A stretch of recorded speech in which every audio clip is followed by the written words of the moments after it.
नमस्ते दोस्तों, आप सभी का स्वागत है एक्सप्लेनोपीडिया पर। कल की मूवी को आए 10 दिन से ज़्यादा हो चुके हैं और अब तक जब मैं ये वीडियो बना रहा हूँ तब तक उसकी कमाई 900 करोड़ से ऊपर हो चुकी है और मुझे कल की मूवी पसंद आई है। इन 10 दिनों में मैंने ये महसूस किया कि ऑडियंस के एक बहुत बड़े वर्ग को ये मूवी उतनी भी पसंद नहीं आई और उन्होंने इस मूवी को उस तरह एंजॉय नहीं किया जिस तरह मैंने किया। तो इसके बारे में बहुत विचार करने पर और कल की मूवी को दोबारा से देखने पर मुझे बहुत सारी चीज़ें समझ में आई, जिनमें से एक सबसे बड़ा फैक्ट तो ये है कि सच में इसका जो फर्स्ट हाफ है वो बहुत लंबा लगता है और इसके अलावा मूवी में ऐसे कई सारे एलिमेंट्स हैं जिनको चेंज किया जा सकता था। तो इसी से मेरे मन में ख्याल आया कि अगर मैंने कल की मूवी बनाई होती तो वो कैसी होती। अभी मजा आएगा ना भिड़ो। इस वीडियो को एंड तक जरूर देखिएगा क्योंकि ये वीडियो बहुत इंटरेस्टिंग होने वाली है। तो चलिए बिना किसी देर के शुरू करते हैं।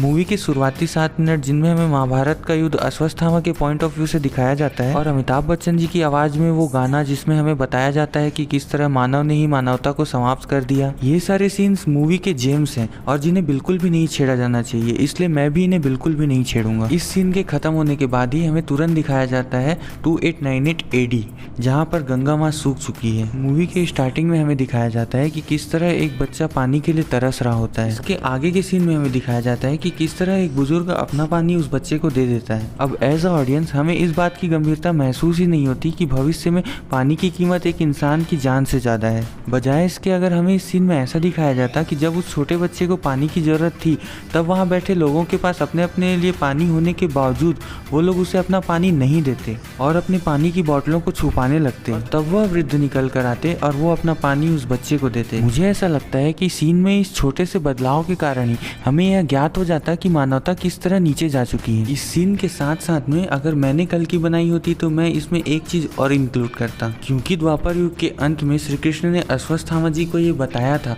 कि किस प्रकार धरती जब निर्जल हो जाएगी और वायु में विष होगा और मानव मानवता को भूल जाएंगे, तब समझ लेना कि तुम्हारा समय आ चुका है। तो जब हमें भविष्य 2898 AD दिखाया जा रहा है तब हमें उसमें दिखाया जाना चाहिए था कि किस तरह लोग पानी के सिलेंडर के साथ साथ अपने लिए एक ऑक्सीजन मास्क और ऑक्सीजन का सिलेंडर भी लेकर चलते हैं। और जब कुछ लोग गाड़ी में बैठकर जा रहे हैं तब हमें यह भी दिखाया जा सकता था कि कैसे समाज के वो गरीब लोग जिनके पास अपने लिए स्वच्छ वायु खरीदने तक के पैसे नहीं हैं, वह लोग रास्ते के किनारे पर किस तरह से गंभीर बीमारियों और भूख से तड़प तड़प कर अपनी जान दे रहे हैं। तो इस एक सीक्वेंस के जरिए ही हमें यह दिखाया जा सकता था कि श्री कृष्ण जी ने अश्वत्थामा से जो तीनों बातें कही थी वो अब सच हो रही हैं।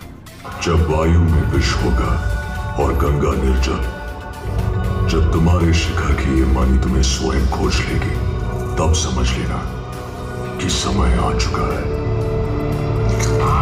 फिर आगे हमें यह दिखाया जाता है कि किस प्रकार सुप्रीम यास्किन के लोग ऐसी लड़कियों का चयन कर रहे होते हैं जो कि फर्टाइल हो सकती हैं। फिर कैसे वहां से एक छोटी बच्ची और वह वृद्ध आदमी जिसने एक छोटे बच्चे को पानी पिलाया था, वह दोनों उन गुंडों से बचकर आगे निकल जाते हैं। और फिर हमें पता चलता है कि वह वृद्ध आदमी संभाला से आया हुआ है। पुराणों के अनुसार हमारे भगवान कल्कि का जन्म संभाला में होना लिखा हुआ है और मूवी में भी हमें दिखाया जाता है कि वह वृद्ध आदमी उन्हें ढूंढ रहा है जो कि पुराणों के अनुसार हमारे भगवान कल्कि को जन्म देने वाली है। और उस वृद्ध आदमी के हाथ में एक मणि होती है और वह वृद्ध आदमी यह बात बताता है कि जब उन्हें भगवान मिल जाएंगे तब यह मणि प्रज्वलित हो उठेगी। और ठीक इसके बाद हमें एक गर्भवती महिला दिखाई जाती है जिनका रोल मृणाल ठाकुर ने प्ले किया है, लेकिन मणि को उनके पास ले जाने पर भी मणि प्रज्वलित नहीं होती। इन सीक्वेंस के बीच में कुछ सारे ऐसे मूवमेंट्स और सीन डाल दिए गए हैं जिनकी इस सीक्वेंस को जरूरत ही नहीं थी। वो सारे मूवमेंट्स इस सीन को लेंदी बनाते हैं। जैसे जब वह वृद्ध पुरुष हमें ये सारी जानकारी दे रहा होता है तभी उनके पास एक वीडियो कॉल आता है। उस वीडियो कॉल में कहा जा रहा होता है उस वृद्ध पुरुष से कि तुम क्यों बिना बताए चले गए और अब बच्चों को कहानियां कौन सुनाएगा और भी कई फालतू बातें।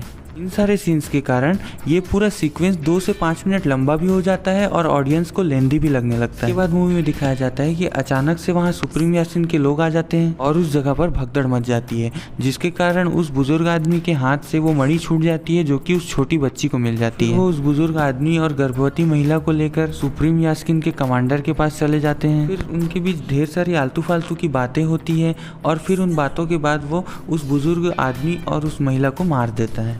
मेरे हिसाब से ये पूरा सीक्वेंस इस मूवी में होना ही नहीं चाहिए था। इसकी बजाय ऐसा दिखाया जा सकता था कि जब वहाँ भगदड़ होती है तब सुप्रीम यास्कीन के लोग उस बुजुर्ग आदमी और उस महिला को मार देते हैं और वह छोटी बच्ची जिसको मणि मिली थी वो किसी तरह उस भगदड़ में निकल भागती है। और फिर हमें यह दिखाया जाता कि सुप्रीम यास्कीन के सैनिक ये खबर लेकर जब कमांडर के पास जाते और अपने कमांडर को बताते कि किस तरह उन्होंने एक गर्भवती महिला को मार दिया है, तब वह कमांडर अत्यंत क्रोधित होकर उन्हें बताता कि सुप्रीम यास्कीन के लिए गर्भवती महिला कितनी इंपॉर्टेंट है और उन नाकामयाब सैनिकों को उन सेबरटूथ के आगे फेंक देता जो उन्हें नोच नोच कर खा जाता। इस सीन के कारण हमें कमांडर का इंट्रोडक्शन भी मिल जाता, उसकी क्रूरता का भी पता चल जाता और कमांडर जब अपने सैनिक से कहता कि उसे गर्भवती महिला की कितनी जरूरत है तब एक मिस्ट्री भी क्रिएट हो जाती और इस मिस्ट्री के कारण ऑडियंस को मूवी में इंटरेस्ट बना रहता। बात तो सही है।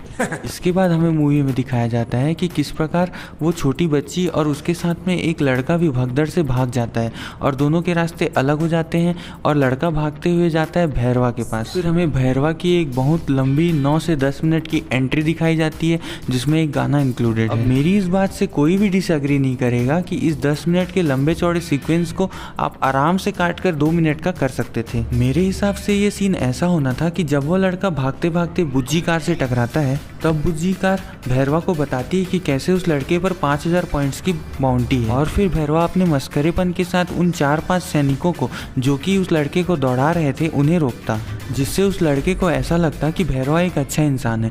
लेकिन ये सीक्वेंस खत्म होते ही बुज्जी उस लड़के को अपने हैंडकफ्स पहना देती और फिर भैरवा उस लड़के से कहता कि मैं खुद तुम्हें सुप्रीम यास्कीन के यहाँ छोड़ के आऊंगा और वो 5000 पॉइंट्स लूंगा। यह बताने पर वो लड़का भैरवा से पूछता कि क्या तुम्हारे लिए एक इंसान की जान की कीमत से ज्यादा 5000 पॉइंट्स कीमती है? तब भैरवा उस लड़के को कॉम्प्लेक्स के बारे में बताता और ये वो जगह थी जहाँ हमें कॉम्प्लेक्स के बारे में पता चलता, कैसे कॉम्प्लेक्स में इंसानी जरूरतों की सारी चीजें हैं, वहाँ पानी है, अच्छी हवा है। और भैरवा के इंट्रोडक्शन के समय में हमें दिखाया जाता कि कैसे जहाँ लोग आम तरह के ऑक्सीजन मास्क का उपयोग कर रहे हैं वहीं पर भैरवा ने अपने लिए एक बहुत ही सुपर हीरो टाइप का मास्क बनाया हुआ है जो दिखने में कूल है, पहनने में आसान है और जिससे भैरवा को लड़ाई करते समय में कोई दिक्कत भी नहीं आती। मैंने यहाँ पर ऐसा क्यों कहा कि भैरवा ने मास्क पहना होता, ये आपको वीडियो के एंड में पता चलेगा। और इस सारे 10 से 15 मिनट के सीक्वेंस में भैरवा की एंट्री होना और कॉम्प्लेक्स का डिस्क्रिप्शन, इस सीन को दिखाने के बाद बड़ी आसानी से दिशा पटानी के रॉक्सी वाले पूरे सीक्वेंस को काटा जा सकता था और मेरी इस बात को कोई भी डिसएग्री नहीं करेगा कि वो पूरा सीक्वेंस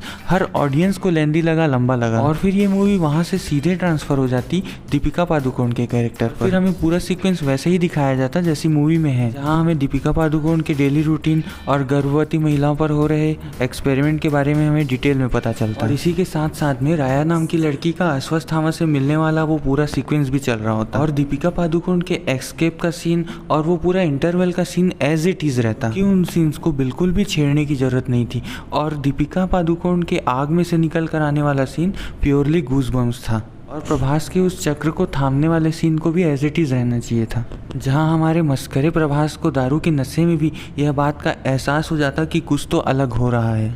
तो ये था कल की 2898 AD का मेरा वर्जन और मैं ये गारंटी दे सकता हूँ कि ये वाला वर्जन ओरिजिनल वर्जन से 20 से 25 मिनट छोटा होता, लेकिन छोटा होते हुए भी ये मूवी की एक भी डिटेल मिस नहीं करता। मैंने प्रभास को मास्क क्यों पहनाया है इसके पीछे की थ्योरी बहुत इंटरेस्टिंग है, लेकिन इसका डिटेल आपको अगली वीडियो में मिलेगा। इस वीडियो का अगला पार्ट भी मैं जल्द से जल्द लाने की कोशिश करूंगा। अगर आपको ये वीडियो अच्छी लगी तो प्लीज़ इस वीडियो को लाइक कीजिए, शेयर कीजिए और चैनल को सब्सक्राइब कीजिए। धन्यवाद।